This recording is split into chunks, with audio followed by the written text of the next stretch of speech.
설교 목적을 먼저 여러분에게 말씀드릴게요. 설교 목적 진술. 이것은 내 믿음에 대한 확실한 근거를 찾게 만드는 데 설교 목적이 있습니다. 오늘 말씀 결과론적으로 보게 되었지만 하나님께서 모세에게 믿음이 없다고 말씀하시거든요. 이것은 그냥 지나갈 문제가 아니에요. 모세에게는 어울리는 단어가 아니거든요. 모세에게 믿음이 없다라는 그 문장이 정말 필요한가에 대해서 깊이 생각해 볼 대목이거든요. 그럼에도 불구하고 하나님께서 말씀하셨으니 틀림없는 사실이겠고, 그렇다고 한다면 오늘 모세에게 믿음이 없다라고 말씀하신 거에 비추어서 우리 믿음을 살펴봐야 돼요. 내 믿음이 온전하다고 그냥 생각하거든요. 나 예수 믿어, 고백했어, 주님과 함께 있어, 십자가 연합해 죽었다는 고백하고 있잖아, 그리고 함께 믿음의 공동체 가운데 있어, 이런 자부심도 있거든요. 그럼에도 불구하고 내가 믿음이 있다라는 그 온전함에 대한 확실한 근거를 찾고, 그리고 확실한 근거를 분명하게 확인하게 만드는데 오늘 설교 목적이 있습니다.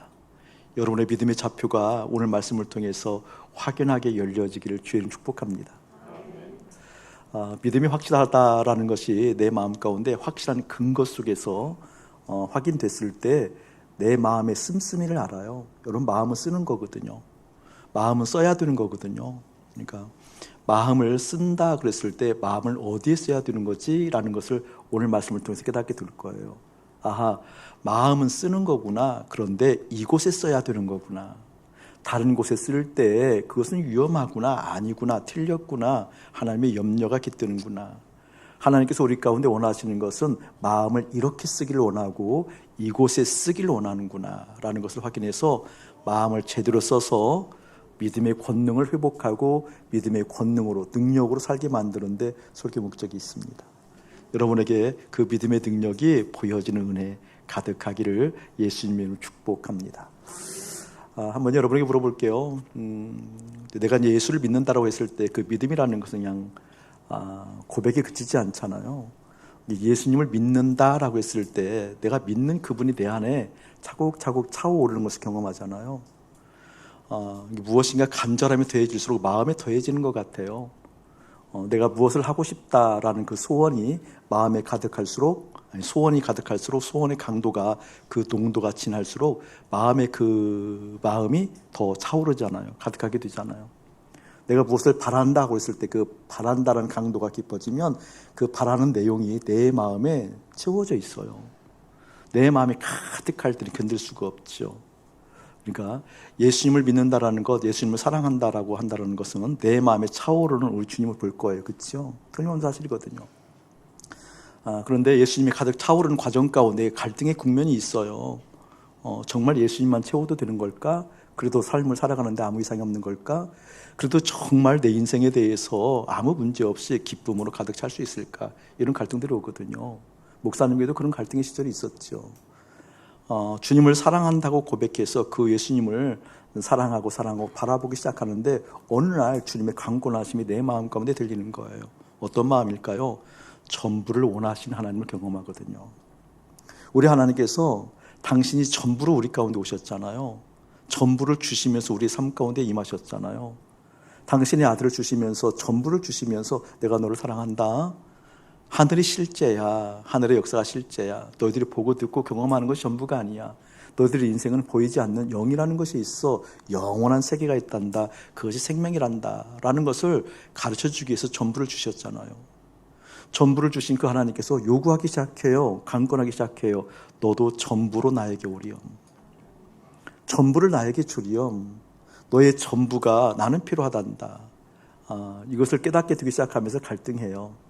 정말 전부를 주어도 괜찮은 걸까? 전부를 드려야만 되는 걸까? 다른 방법은 없는 걸까? 이런 갈등이 있는 거거든요. 주님을 만나고 주님을 사랑하기 시작했고 주님을 보고 싶어하고 그 주님이 실제라는 깨달음이 있게 된다고 한다면 반드시 이 코스는 경험해요. 주님을 이렇게 믿는다는 개념이 좀 다른 개념이라고 한다면 그 갈등은 일어나지 않지만, 정말 주님을 믿는다는 믿음이 내 안에 있다고 한다면 그 코스는 반드시 경험하게 되어져요. 여러분 어때요? 전부를 주님께 드리기를 원하세요? 아니, 이 많은 숫자에 3명만 해놨더니 전부로 드린다고 했을 때 여러분 갈등은 없으셔요? 있지요. 오늘 말씀을 통해서 말끔하게 그 갈등이 좀 떠나가는 의미가 있기를 주님의 이름으로 축복합니다. 오늘 말씀을 보려고 하면 그 본문에 대한 이해를 하기 위해서 배경이 좀 중요한데, 오늘 1절을 읽지 않았지만 1절을 보게 되어지면 한 사건이 있는데, 이런 사건이 있어요. 목사님 한번 읽어볼게요. 첫째 달에 이스라엘 자손 곧 온 회중이 신광야에 이르러 백성이 가데스에 머물더니 미리암이 거기서 죽음에 거기에 장사되니라 라는 이 사건을 놓고 그 다음에 이어지는 말씀들이거든요. 그러니까 오늘 모세에게 불평과 원망과 탓이 일어났던 이 사건은 그 장소가 어딘 거니? 가데스 바네아라는 곳이에요, 여러분. 네, 가데스 바네아 그러면 여러분에게 익숙하게 들었던 지역이죠, 그렇죠? 지역이잖아요. 네, 가데스 바네아 하면 떠오르는 어떤 사건 없으세요, 여러분? 오늘 있었던 이 사건이 일어나기 전, 이 사건이 있기 전에 38년 전, 38년 전에 이 가데스 바네아에서도 큰 사건 하나가 일어났어요. 모세에게 엄청난 트라우마가 심기어진 사건이 있었거든요. 그게 오늘부터 38년 전 일이에요. 그 38년 전에 가데스 바네아에서 어떤 일이 있었는 거니? 12명의 정탐꾼 기억나세요, 여러분? 그곳이 가데스 바네아거든요. 12명의 정탐꾼들을 가나안에 정탐을 보냈어요. 그리고 정탐하고 나서 보고 대회가 열리잖아요. 그 보고 대회가 열렸던 곳이 가데스 바네아예요. 가데스 바네아. 어떤 보고가 열렸는 거니? 12명이 정탐을 하고 나서 10명이 부정적인 보고를 하잖아요. 그곳은 우리가 갈 곳이 아니다. 거기에 가게 되어지면 네피림이 살게 되어지고 그들의 문명은 우리가 상상할 수 없는 엄청난 발전된 문명을 가지고 있고 군사된 훈련된 군사가 있게 되어지고 그 군사력도 우리가 감당할 수 없다라는 보고를 하게 되어지잖아요. 갈 수가 없다. 우리는 그들에 비하게 되어지면 메뚜기에 불과하다라는 그런 이야기를 하게 되거든요. 근데 이때 생각해보면 이들이 이제 정탐할 이유도 없었지만 정탐하고 나서라도 그냥 그런 보고 없이, 그런 불평 없이 그냥 가나안 땅에 들어가면 되긴 돼요. 왜 그렇죠? 하나님께서 약속하셨으니까. 하나님께서 약속하셨으니까 주시는 거거든요. 하나님의 약속은 번개치 않잖아요. 그게 들어가면 되거든요, 사실은. 그런데 이 부정적인 보고로 말미암아 38년을 지금 돌고 있는 거예요. 그렇잖아요. 이 부정적인 보고, 이 부정, 다시 말하면 불평, 원망, 탓, 이 불신앙을 통하여서 하나님의 마음이 그들을 인도해낼 계획을 변경하잖아요. 변경해서 우리 속에 존재적으로 자리 잡고 있는 그 죄성을 끄집어내기 시작하고 고치기 시작하잖아요. 그게 38년 동안 흘렀다고요. 그리고 오늘 이 사건을 마주한다라는 거예요. 가데스 바네아에서. 그러니까 모세에게 있어서는 엄청난 트라우마가 있어요. 38년 전에도 이들의 불평과 원망과 탓이 우리를 40년 동안 빙빙빙 돌게 만들더니 오늘도 지금 어떻게 하고 있는 거예요? 가나안 땅 들어가기 전에 또 뭐 하고 있는 거예요, 지금? 원망하고 탓하고 불평하고 있다는 거죠. 자, 이 사건을 통해서 하나님께서 우리에게 무엇을 전하고자 하는가라는 것을 다른 각도에서 보는 거예요. 사실 저는 이 본문을 볼 때 이렇게 여기에서 이 원망과 불평과 탓이 일어났던 것은 모세에게 주신 하나님의 메시지라고 저는 보아요. 백성들이 가지고 있는 성품과 그들의 속성, 존재적 주인 때문에 죄성 때문에 일어난 일이라기보다는 물론 그것도 있지만 그것을 깊이 있게 한번 보려고 그래요. 두 가지 관점을 살펴볼 거예요. 하나는 백성들의 상황, 하나는 모세의 상황. 그것을 통해서 하나님께서 우리 가운데 하시고자 하시는 메시지가 무엇인지 보려고 그래요. 백성들의 상황을 보게 되어지면 문제가 발생했어요. 그냥 문제가 아니잖아요. 엄청난 문제가 발생했어요. 그게 2절이에요. 회중이 물이 없으므로 모세와 아론에게로 모여드니라 그랬어요. 문제가 발생했을 때 영적인 지도자에게 찾아가는 것은 뭐 잘한 것 같아요. 그렇죠? 잘한 것 같아요. 근데 그 내용을 보게 되어지면 잘한 것이 아니지만 일단 문제가 생겼을 때, 엄청난 문제가 발생했을 때 그 문제를 해결하고자 하나님의 마음을 구하러 영적인 지도자에게 가는 것은 뭐 잘한 것 같아요. 근데 물이 없다라는 것이 단순한 사건이 아니잖아요. 여기는 지금 광야예요. 광야, 사막. 사막에서 물이 없다라고 하는 것은 생존의 문제죠. 사막에서 물이 없다라고 한다면 그냥 문제가 아니죠. 이것은 생존이 걸린 엄청난 문제가 발생한 거잖아요. 여러분, 물이 하루 이틀 3일 없다고 한다면 이것은 견딜 수 없는 거거든요. 여러분, 금식들 곧잘 하시지만 금식들 하시는 게 좋아요. 저는 여러분들에게 한 달에 한 번 정도는 하루 꼭 금식했으면 좋겠어요 라고 하면 아멘 했으면 더없이 좋겠어요. 아멘 했어요. 소복자선생님 그 소리가 크게 들렸어요. 한 달에 한 번 정도는 정말 금식하면서 하나님 그 몸을 훈련하세요. 진정으로 내 안에 주님을 사랑하는 마음이 있어서 한 달에 한 번 정도 주님 앞에 머무는 훈련하세요. 그냥 온전하게. 금식이라는 것은 끊는다라는 거잖아요. 내 생각을 끊습니다. 내 욕구를 끊습니다. 내 소원을 끊습니다. 내 존재 생명을 주 앞에 내던지며 모든 걸 끊습니다. 주님 앞에 있습니다는 신앙 고백이니까 좋지요. 금식할 때 전면 금식이라는 것이 있어요. 물까지 안 먹고 하는 금식. 그런데 이것은 3일 이상 하면 굉장히 위험해요. 아무 때나 지도 없이 이렇게 보살핌 없이 시도하면 그건 위험해요. 3일 정도 전면 금식을 하게 되어지면 나타나는 현상인데 그때는 이제 소금기도 안 바르거든요. 그러니까 양치질도 하지 않고 입술에 물도 안 대고 하는 전면 금식이 있어요. 전면 금식. 이 전면 금식을 3일 동안 하게 되어지면 둘째 날 한 낮에 정오 정도 지나가게 되어지면 고통이에요. 어떤 고통인 거 다른 고통이 아니라 식도가 말라간다는 걸 경험해요. 식도. 저는 고통 중에 아픔 중에 육체의 아픔 중에 이 식도가 달라붙는 고통이 가장 크지 않을까 이렇게 생각하는 사람 중에 하나예요. 우리가 육체가 있을 때 외부로부터 압력이 가해져서 오는 고통들 있잖아요. 아픔들 뭐 찢어진다든가 찔린다든가 뭔가 상처가 있잖아요. 부러진다든가 그 아픔하고는 좀 달라요. 빛깔이. 식도가 달라붙을 때 오는 그 타는 목마름은 이것은 굉장한 고통이거든요. 아픔이거든요. 지금 여기에서 물이 없다라고 하면 아마 그런 정도 수준은 아닐까 싶어요. 지금 제가 얼핏 이해가 될 것 같아요. 그러니까 이스라엘 백성들이 물이 없으므로 모세와 아론에게 달려갔다라고 했을 때는 그 고통이 있었던 것 같아요. 죽을 것 같은 거죠. 죽음이 엄습해 오는 것보다 실제 육체로 느끼는 고통이 굉장히 컸던 것 같아요. 달려왔어요. 좋았는데 3절에 보게 되어지면 이렇게 얘기하고 있어요. 백성이 모세와 다투어 말하되 이르되 우리 형제들이 여호와 앞에서 죽을 때 우리도 죽었더라면 좋을 뻔하였도다 라고 하면서 누구를 원망하고 있어요? 모세를 원망하고 있어요. 탓하고 있고 불만을 토로하고 있는 거죠. 여기서 다퉜다라는 단어가 그냥 다퉜다라는 의미가 아니에요. 모세를 죽이려고 했다 그 뜻이에요. 모세를 돌을 들어서 죽이려 했던 장면이 여기만 나와 있는 것은 아니잖아요. 이스라엘 백성들이 지금 문제가 발생했을 때 그 문제를 해결하고자 하는 그 해결 요소를 찾기보다는 지금 뭐 하고 있어요? 원망하고 탓하고 죽이려고 하고 있잖아요. 여러분 부부싸움 할 때 이런 양태가 벌어지죠? 문제 때문에 부부싸움 하는 거잖아요. 원래는 문제 때문에 그 갈등 때문에. 근데 그 문제를 해결하고자 하는 것이 아니라 이제 누구 때문에? 서로 탓과 원망으로 그냥 부부싸움이 원래 했던 취지 그 문제 해결은 온데간데 없고 이제 감정 싸움으로 남아있는 경우 하면서 아닌 채예요. 예전에는 숱하게 저한테 상담으로 많이 왔었는데 하긴 요즘 우리 교회가 부부싸움 때문에 상담으로 오시는 분들은 거의 없어요.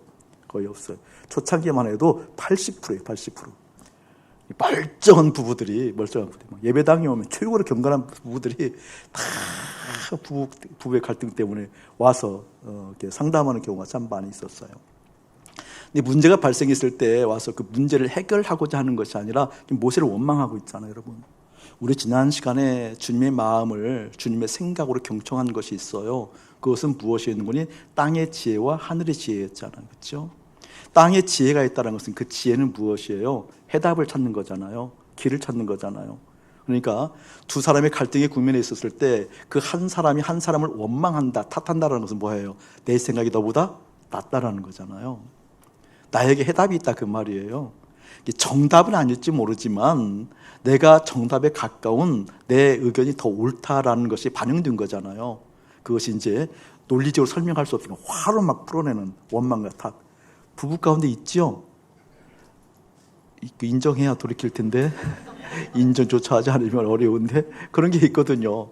그런 마음들.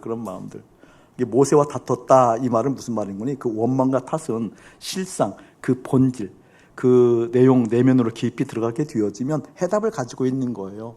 해답이 아님에도 불구하고 그런 욕구가 있는 거죠. 너 틀렸다라는 거예요. 모세 틀렸다라는 거예요.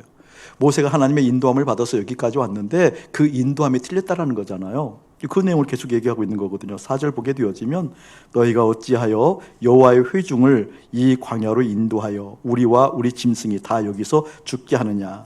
너희가 어찌하여 우리를 애굽에서 나오게 하여 이 나쁜 곳으로 인도하였느냐. 이곳에서는 파종할 곳이 없고 무화과도 없고 포도도 없고 석류도 없고 마실 물도 없도다. 참 이걸 보게 되어지면 우리가 믿음이 무엇인가에 대해서 깊이 생각해 봐야 되겠다라는 마음이 자꾸 들어요. 여러분, 믿음 생활을 함에 있어서 오해들이 참 많이 있거든요. 오해들. 그 오해의 유형을 한번 얘기할 테니까 그 유형을 잘 여러분의 믿음에 있어서 적용하는 연습하셔야 돼요. 믿음의 오해 중에 하나가 무엇인가? 구원이라고 하잖아요. 구원. 근데 구원을 좀 어떤 관점으로 생각하고 있는 거니? 내 삶의 처지에서 안 좋은 것, 어려운 것, 힘든 것, 그것으로부터 구해내지는 것을 구원의 관점으로 생각하고 있거든요.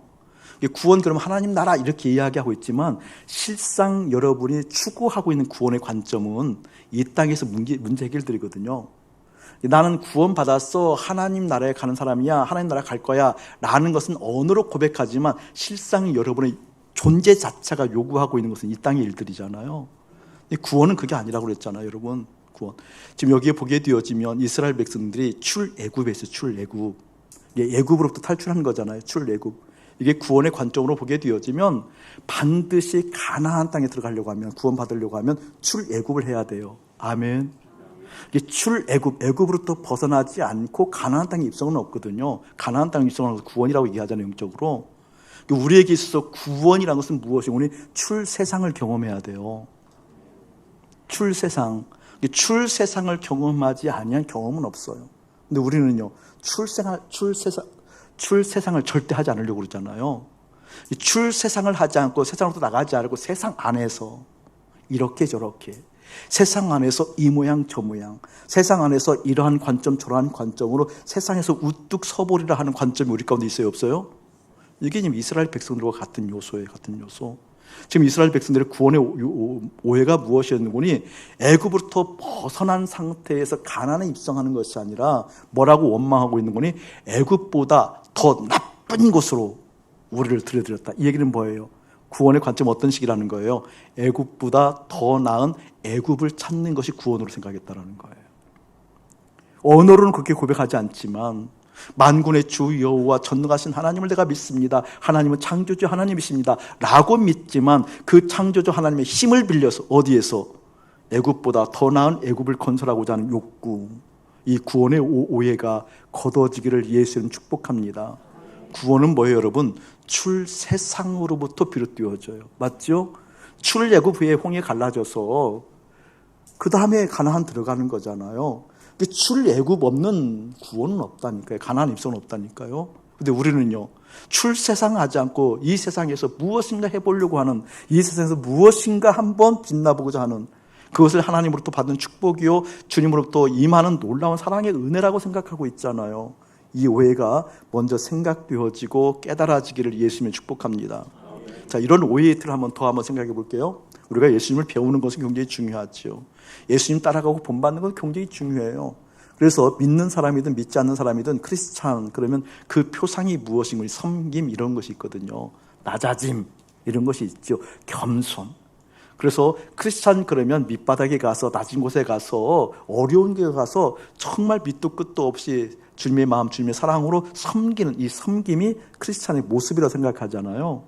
그러니까 그렇게 되지 못한 사람들은 죄의식이 좀 있게 되어지고, 좀 미안함도 있게 되어지고, 그리고 우리가 누군가를 비교할 때도 그것이 있는가라고 하잖아요. 땅에서 낮아짐의 겸손, 땅에서 낮아져서 섬기는 섬김, 이런 것이 있는데요, 천천만만의 말씀이에요. 그러니까 복음을, 믿음을 정확하게 알지 못하면 그것이 겸손이라고 생각하고, 땅에서 낮아져서 겸손, 섬기는 것을 겸손으로 생각하는 것, 천천만만의 말씀이에요. 가구도 없는 말씀이에요. 여러분, 그렇게 되면 망합니다. 주님께서 말씀하시는 낮아짐, 주님께서 말씀하신 섬김, 주님께서 말씀하신 그 낮아짐의 섬김을 통해서 일어난 겸손은 무엇인 줄 아세요? 하늘로부터 땅으로 낮아짐이에요. 아직도 무슨 말인지 못 알아듣죠? 땅에서 낮아짐이 아니라니까요. 하늘에서 이 땅에 낮아짐이에요. 아멘. 하늘에서 낮아지려고 하면 하늘에 가야 하잖아요, 우리도. 이 땅에서 낮아져서는 결코 아니라니까요. 그건 선이에요. 우리가 얘기하는 선. 주님께서 말씀하신 낮아짐, 섬기면 하늘에서 이 땅의 낮아짐이에요. 아멘. 우리가 그 낮아짐을 경험하려고 하면 하늘에 가야 된다니까. 하늘에 가 있지 않고는 그 낮아짐을 경험할 수가 없어요. 하늘에 간다는 것은 어떻게 가요? 예수님과 함께 연합하여서 주님과 함께 죽고 살아 내 마음에 하늘 보좌에 가 있는 거잖아요. 아멘. 아멘. 그러니까 구원받은 백성이, 주님의 관점으로 구원받은 백성이, 하늘에 가 있는 백성이 그 하늘 마음을 품고 어떻게 이 땅에 와서 나타나는 섬김이 무엇인가? 이것은요, 노력 아니에요. 훈련 아니에요. 입혀진 성품이죠. 아멘. 이것은 배우고자 하는 것이 아니에요. 덧입혀진 하늘 마음이죠. 예수님과 함께 있음으로 말미암아 하늘 보좌 버리고 이 땅에 오신, 그것은 하늘에 있어야만, 하늘에 있는 사람만, 하늘에서 하나님 예수님과 함께 더불어서 아버지 하나님을 노래하는 그 사람들이 할 수 있는 게 겸손이라니까요. 그러니까 우리가 이 땅에서 낮아서 하는 선들을 하늘의 선이라고 생각하면 큰일 나요. 그렇게 생각하게 되니까 이 땅에서 선을 베풀고 낮아지고 섬기는 것을 우러러보고 높이죠. 아니요, 그렇지 않아요. 하늘로부터 낮아짐이 있다게 된다면 그것은 내 속에 덧입혀진 그 사랑이 흘러나오는 사랑이라는 것. 내 속에서 계속해서 말씀하시고 역사하시고 감동 주시고 하지 않으면 견딜 수 없는 마음 누름을 주셔서 그렇게 드러나는 하늘의 언어고 하늘의 지혜이고 하늘의 섬김이지. 이 섬김이 여러분의 마음 가운데 깊이 임하기를 예수님을 축복합니다. 이런 믿음의 오해들이 있거든요. 믿음의 오해들. 그러니까 오늘 이스라엘 백성들이 그런 오해가 있다라는 거예요. 도대체 여기에서 파송할 것이 뭐냐? 여기에 파가 있냐? 여기서 뭐 먹을 것이 있냐? 고기가 있냐? 여기에 도대체 우리 살만한 문화 생활을 할 수 있는 문화 여건이 있냐라고 얘기하고 있잖아요. 근데 이들의 구원의 관점은 뭐라는 거예요, 여러분? 그냥 보다 나은 애굽이에요, 애굽. 보다 나은 삶의 처지예요. 보다 나은 삶의 환경이에요. 그렇지 않다라는 거죠. 이것 때문에 어떻게 했다라는 거예요? 모세에게 나와서 원망하고 탓하고 그런 일들이 있었다라는 거죠. 자, 이 상황을 보게 되어지면서 우리가 한번 생각해 봐야 될 것이 있어요. 모세의 상황을 보게 되어지면서 그걸 풀어갈 텐데 여기를 한번 같이 한번 읽어봅시다. 어디를 읽어보는 거니? 6절, 7절은 제가 읽고 8절은 여러분 읽으세요. 자, 6절 제가 읽을게요. 모세와 아론이 회중 앞을 떠나 회막문에 이르러 엎드림에 여호와의 영광이 그들에게 나타나매.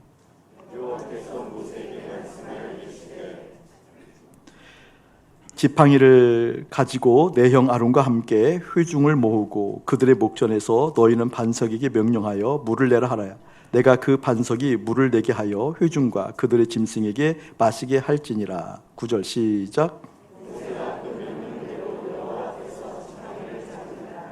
아멘.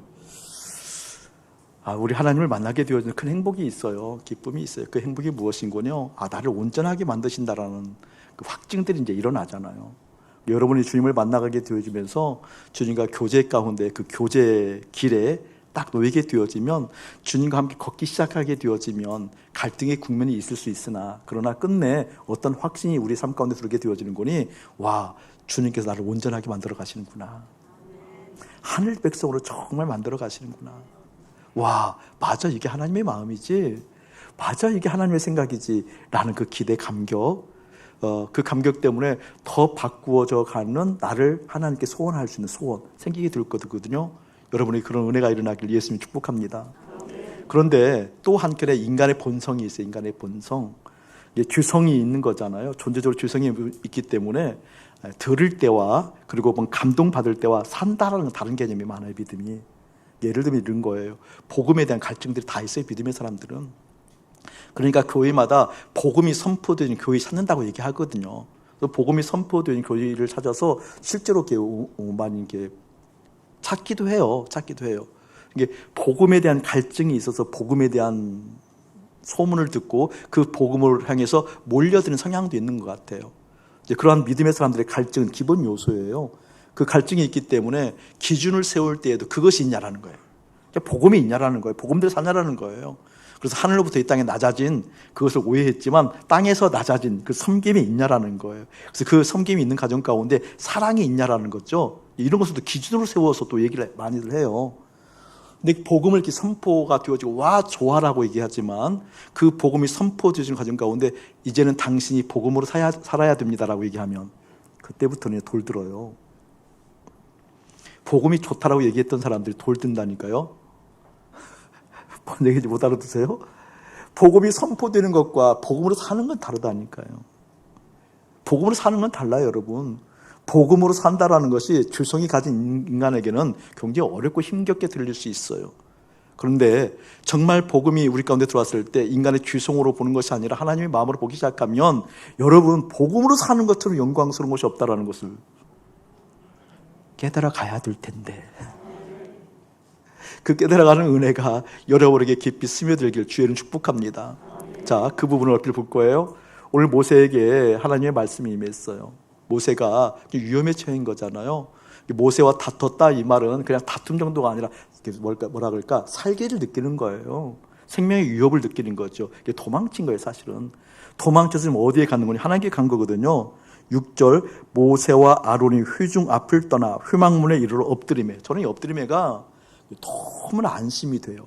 그러니까 이제 지친 모습도 있어요. 그러니까 엎드리니까 하나님의 영광이 임하니까 그 영광 가운데, 그 어미 가운데, 떨림과 두려움 가운데 엎드렸다 이런 의미보다는 안심해서 도망했다라는 의미가 어떤 뭐랄까, 딱 뭐라 할까, 막 그 쇠잔하고 모든 기력이 다 떨어지고 막 뭐 어떤 겁이라든지 두려움이라든지 이런 것이 가득 차올랐을 때, 그리고 뭔가 안정감을 느끼는 그 안도의 숨이 있었을 때 완전히 풀어서 확 엎드려지는 이런 이미지도 사실 있어요.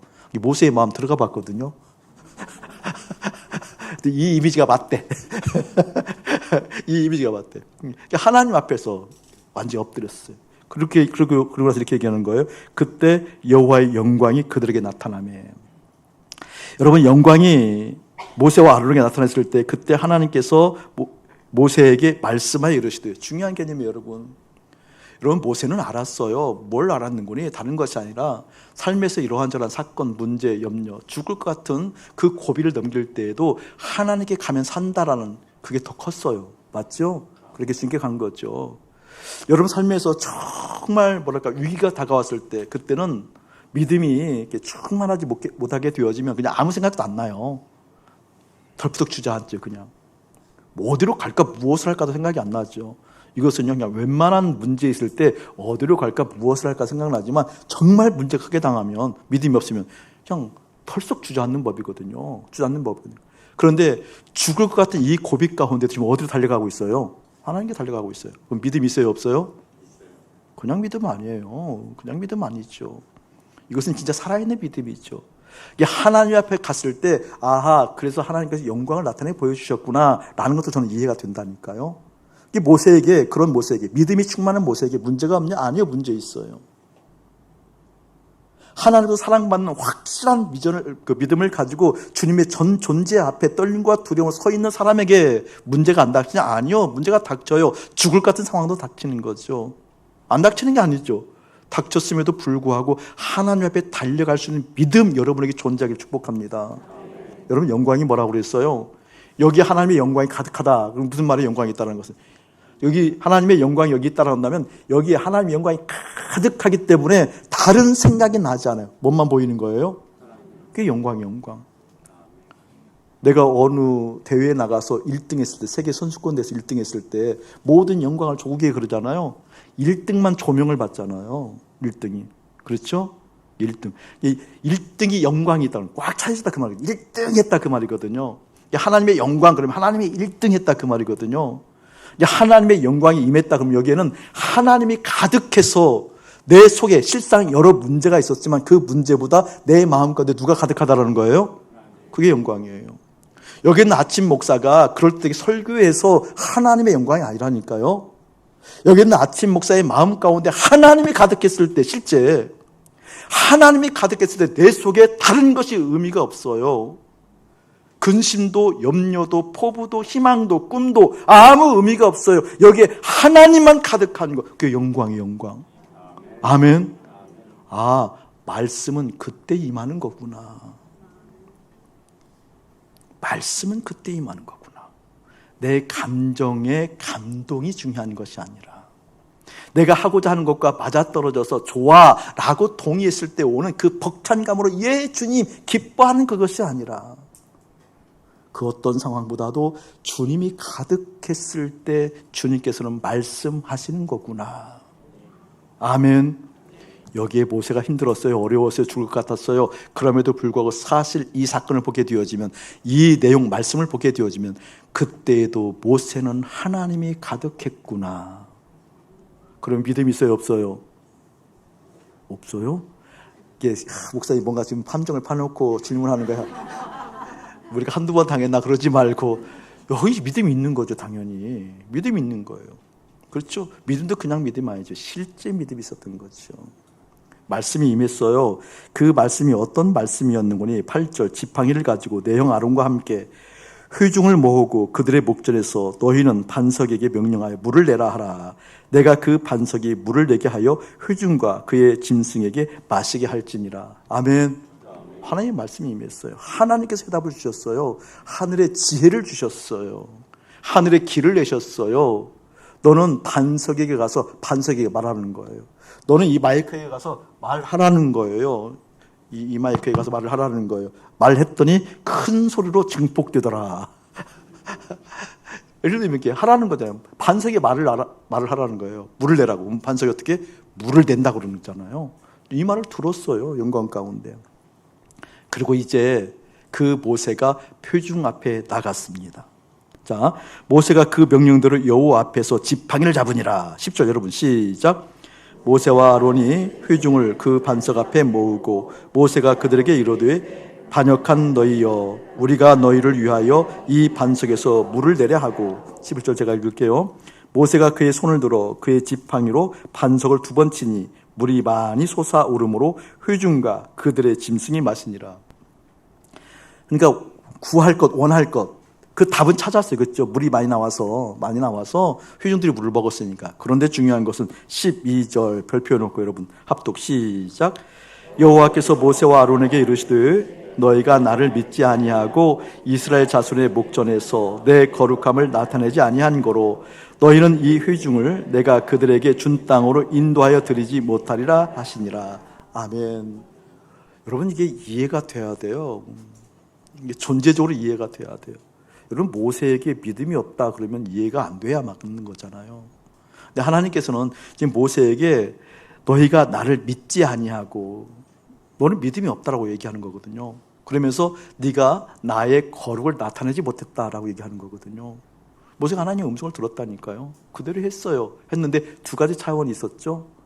반석에 말을 해서 물을 내라 이 말을 하라고 그랬는데 첨가한 말이 있었어요. 10절을 보게 되어지면 모세가 그들에게 이르되 반역한 너희여. 백성들을 향해서 그 마음을 표현했다는 거죠. 여러분 백성들에게 이 마음을 표현하는 것이 이해가 가지 않아요? 저는요 100번 1000번 이해가 가요. 지독하게 안 변하는 교우들 보면 정말 배역한, 정말 떨려요. 정말이라니까 떨린다니까. 저는 이게 100번 1000번 이해가 가요. 모세의 마음이. 더군다나 모세를 죽이려고 달려오는 거잖아요. 원망과 탓 이걸 넘어서서 죽이려고 달려오는 백성들이었잖아요. 그리고 이 백성들을 보세요 여러분. 그냥 송두리째 부정하잖아요. 애국보다 더 나쁜 곳으로 인도하여 너희가 어찌하여 우리를 죽이려고 이것까지 인도했느냐. 말할 한마디 한마디 어쩜 그렇게 제가 차마 내 입으로는 잘 못하겠어요. 이게 마음에 들지 않잖아요. 마음에 들지 않잖아요. 그리고 실제 백성들이 패역한 거 많고요. 근데 물을 내라고 그랬을 때 지금 모세가 어떠한 감정, 그 감정을 불러일으키기 위해서 이 패역한 백성들하고 끝난 게 아니잖아요. 그대로 또 반석을 한 번 치라긴 2번 치라는지 모르겠지만 2번 또 친 걸 굳이 표현하게 보게 되니까 하나님 말씀하시고도 더 친 것 같아. 그냥 모세가 그냥 톡톡 물 나와 이렇게 한 것이 아니라 막 그 감정이 쏟아져서 막 뭐 이랬을 거 아니에요 여러분. 그렇잖아요.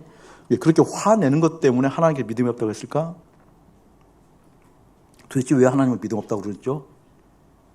도대체 어떤 부분이 믿음이 없다라고 한 부분이에요 여러분. 여러분 이 사건 통해서 모세는요 평생 자기의 소원이 무너져요. 모세는 가나안 땅 들어가고 싶어 했거든요. 가나안 땅 보고 싶어 했거든요. 이 사건 통해서 모세 가나안 땅 못 들어가요. 그건 불행이죠 사실은. 불행이죠. 이런 모세에게 믿음이 없다고 안 되네. 최소한 이 사건만큼은 믿음이 없다고 하나님이 말씀하시니까 믿음이 없는 거거든요. 저는 그게 두려웠어요. 저는 제가 존재적으로 깨달아진 게 있어요. 하나님께서 저에게 불법을 행하는 자라고 말씀하셨을 때 이해가 안 됐다니까요.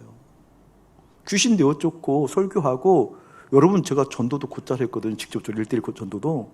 또 설교를 통해서 여러분 변화되어지고 주님 앞에 나오는 무리들이 많이 있었어요. 치유 은사도 대단했어요. 여러분 치유도 여러분 생각보다 훨씬 더 왕성하게 일어났어요. 제가요 한 2시간 전에 연락받고 달려가서 설교를 했는데, 달려가는 곳 보게 되어지니까 그곳에 장로님, 권사님들 1,300명이 모여있더라고요. 강사가 펑크가 났어요. 펑크가 나서 2시간 전에 연락받고 달려갔다니까요. 그냥. 근데 그런 설교도 했어요.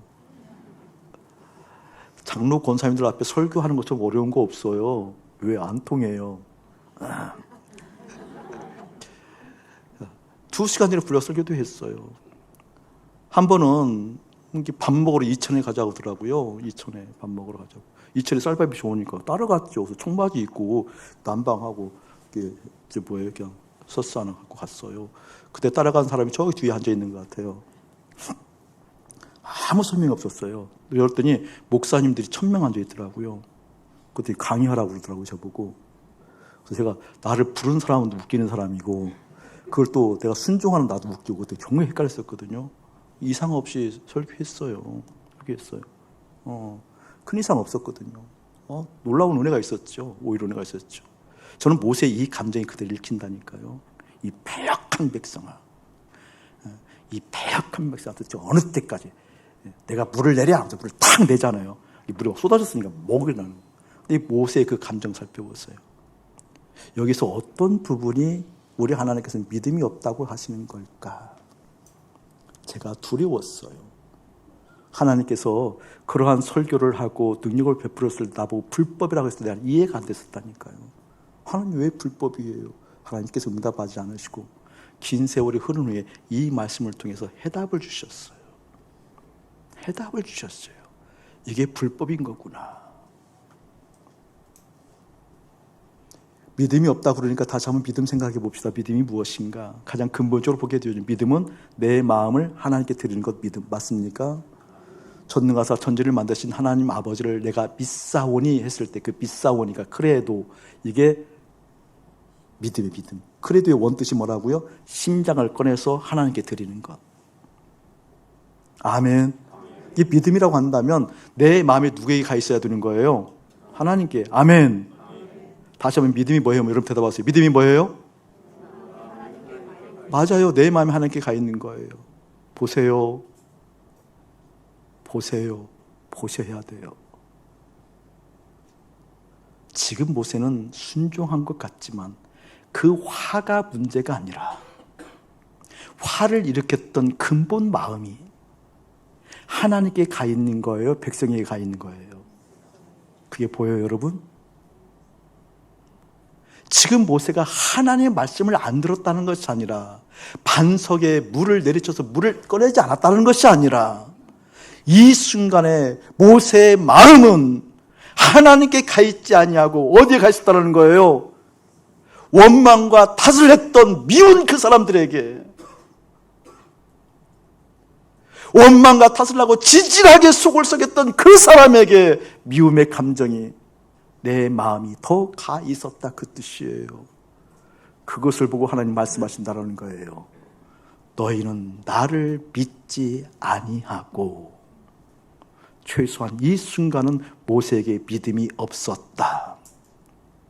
하나님께 마음이 가 있는 것을 통하여서 그의 영광이 더 드러나게 되어지고, 하나님께 마음에 가 있는 것을 통하여서 그 거룩이 구별된 것을 통하여서, 와, 이게 하나님이야, 이게 하나님의 사랑이야, 하늘로부터 내려온 하늘의 겸손이고 하늘의 거룩이야 라고 할 텐데, 너의 마음이 다른 곳에 가 있으니 나의 거룩은 온데 간데 없다, 믿음 없다 라고 하신 하나님의 음성, 하나님의 마음 일깨워지기를 예수님 축복합니다. 제가 깨달아졌어요. 제가 믿음이 없었다는 걸 인정하지 않을 수밖에 없었어요. 하나님, 제가 믿음이 없는 사람이었어요. 저는 하나님께 주신 은사를 사용했고 설교를 했고 하나님의 마음을 얘기했다고 했는데, 정작 내 마음은 회중에 가 있었고, 정작 내 마음은 능력에 가 있었고, 정작 내 마음은 내 안위에 가 있었어요. 얼마나 두려웠는지 몰라요. 그것이 익어져 가게 되어지면서 계속 주님 앞에 훈련되어져 가게 되면서 그것이 보이는 거예요. 안타까운 거예요. 여러분을 볼 때. 하나님의 백성들의 믿음의 삶의 그 족적을 볼 때 안타까운 거예요. 아픈 거예요. 마음이 어려운 거예요. 정말 믿음이 있는 걸까? 오늘 관점에 마음이 정말 주님 앞에 가 있는 걸까? 정말 믿음으로 이해하게 하는 거 맞을 걸까? 하나님께 마음 가 있어서 하는 얘기 맞는 걸까? 저것은 그냥 성경의 옳은 견해를 이야기하는 건데,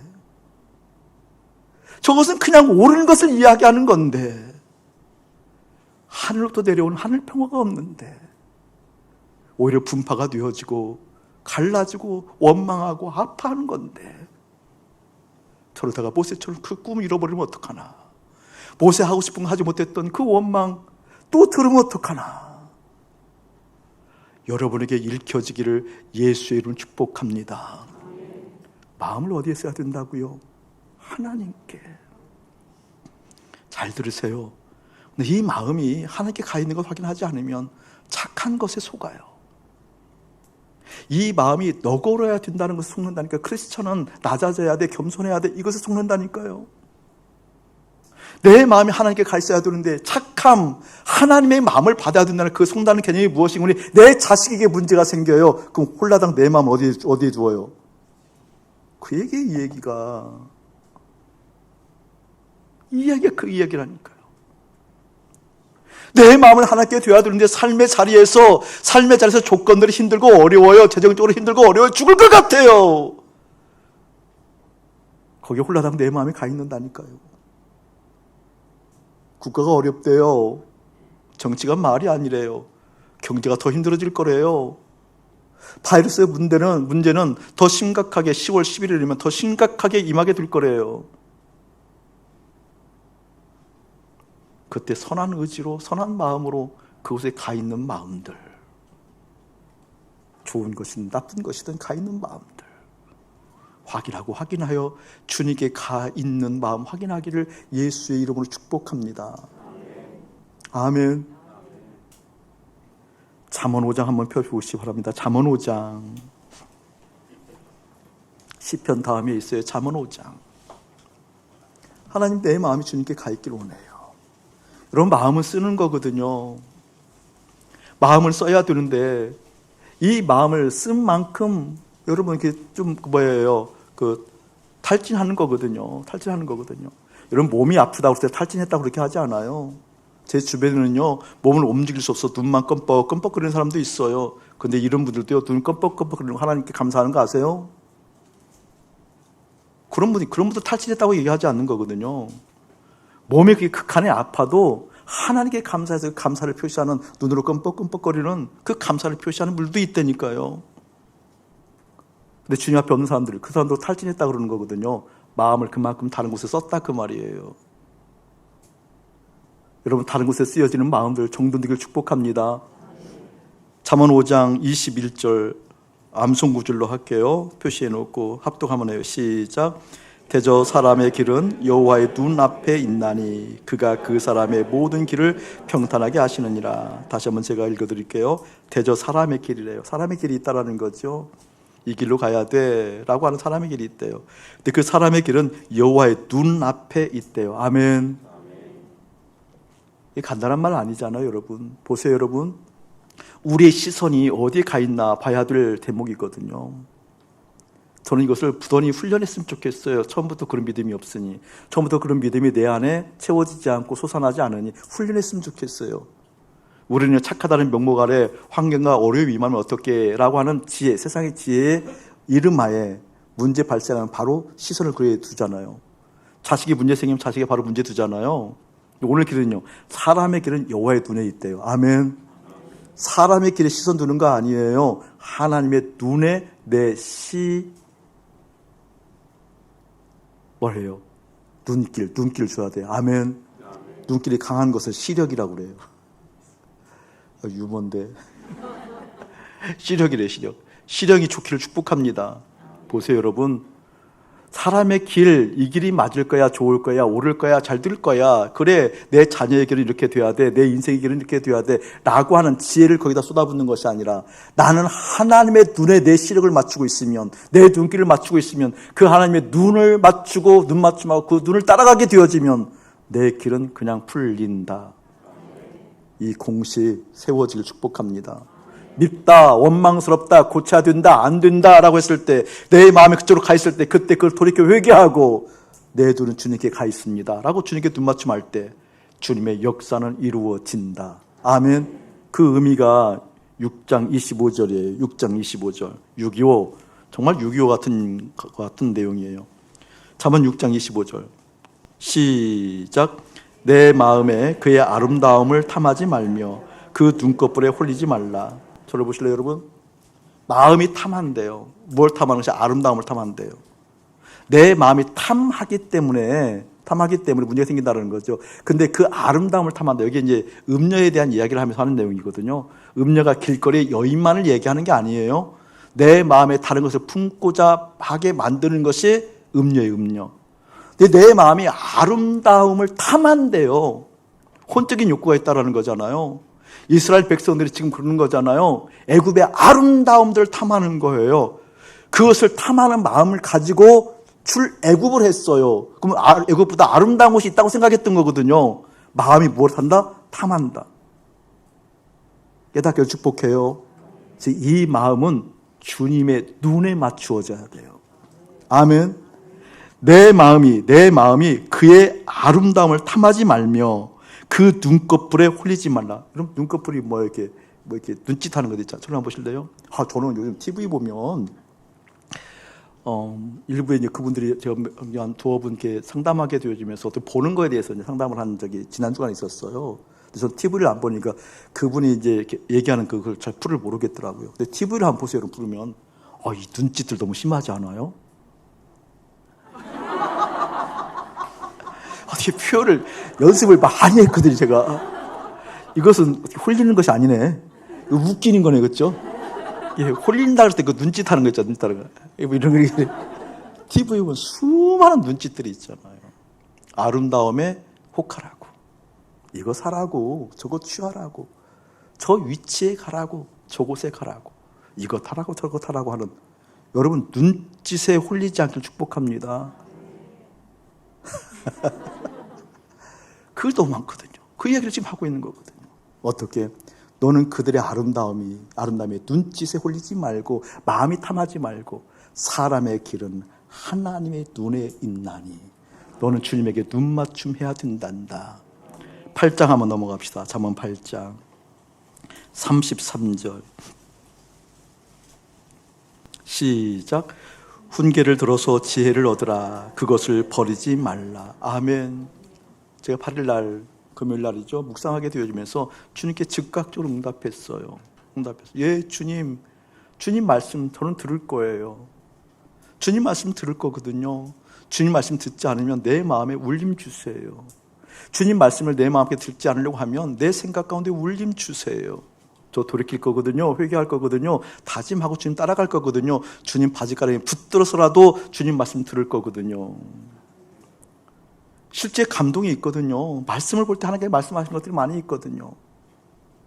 이 말씀하신 들려질 때 회개하고 주님 바라보면 주의 영광이 가득하면 그 소원이 가득하면 주님 말씀이 내 안에 떠나가지 않거든요. 저는 듣고 싶어요. 들을 거예요. 따라갈 거예요. 저는 주님 떠나가면 아무것도 할 수 없다는 걸 알아요. 그 말씀이에요. 훈계를 들어서 어떻게 지혜를 얻으라. 아하, 훈계를 들을 때에만 지혜가 임하는 거구나. 제가 알았어요. 따지기 좋아하는 사람들, 지적자하는 사람들, 하늘 지혜가 없다는 걸 알았어요. 옳고 그름은 이야기하지만 하늘 지혜가 없다는 걸 알았어요. 그래서 저는 하나님 들을 거예요. 말씀하시는 것을 따라갈 거예요. 여러분 그 소원 있기를 축복해요. 내가 주님의 눈맞춤이 있어서 주님의 눈길을 봤을 때 그렇게 주님 말씀을 듣고자 하는 그 길 가운데 하늘의 지혜, 아하, 주님께서 내 길을 인도하시는 걸 내가 보는 거구나. 또 깨달았어요. 그럼에도 불구하고 버릴 수 있대요. 모세 짝이에요. 하나님 말씀을 들었지만 결국 어떻게 하나님께 마음 두지 않고 빼앗겨서 이 패역한 너희여, 너희에게 물을 내라고 하면서 마음에 빼앗긴 것조차 모르고 하늘의 지혜는 온데간데 없고 버린 짝이었어요. 똑같은 이야기예요. 제가 결심했어요. 주님 힘주세요. 십자가에 죽어요.